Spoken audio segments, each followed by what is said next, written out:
ভোরের আলো তখনও পুরোপুরি জেগে ওঠেনি। হালকা রোদের কোমল ছোঁয়ায় মনে হয় সূর্য যেন মাত্র ঘুম ভেঙে চোখ মেলেছে।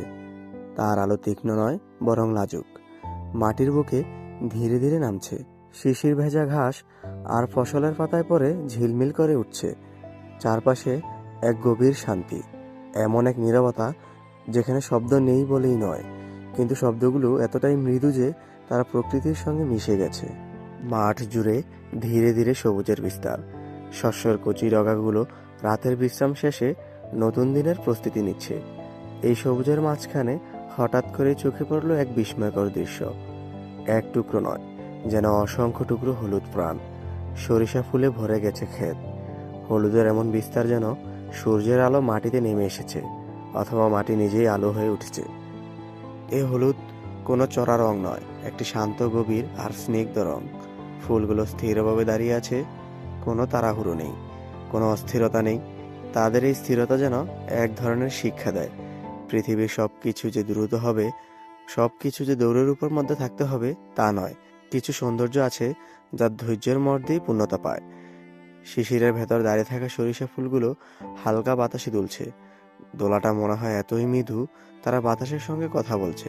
শিশিরের ফোঁটাগুলো ফুলের পাপড়িতে ঝুলে আছে, মুক্তোর মতো। সূর্যের আলো পড়লেই ফোঁটাগুলো ক্ষণিকের জন্য আলো ছড়িয়ে দেয়, তারপর আবার নীরব হয়ে যায়। এই মাঠে দাঁড়িয়ে সময়ের হিসাব হারিয়ে যায়। মনে হয় আজ আর কোথাও যাওয়ার প্রয়োজন নেই। শহরের কোলাহল, ব্যস্ততা, অসংখ্য চিন্তা, সব কিছু যেন এই হলুদ মাঠের বাইরে পড়ে থাকে।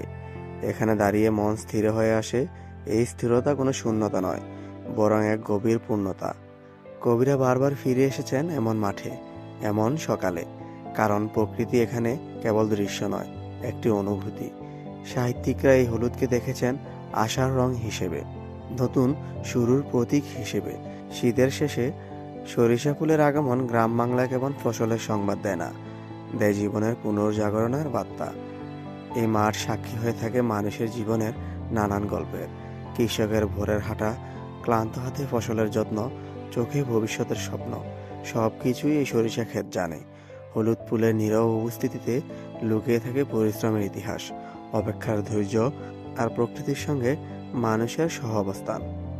এই ফুলগুলোকেই আমরা অনেক সময় মারিয়ে দিয়ে যাই।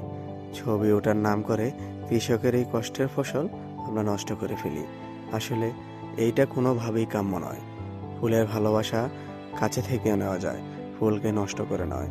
তাই আমরা যারা সরিষা ক্ষেত দেখলেই ছবি তোলার জন্য বা বিভিন্ন ধরনের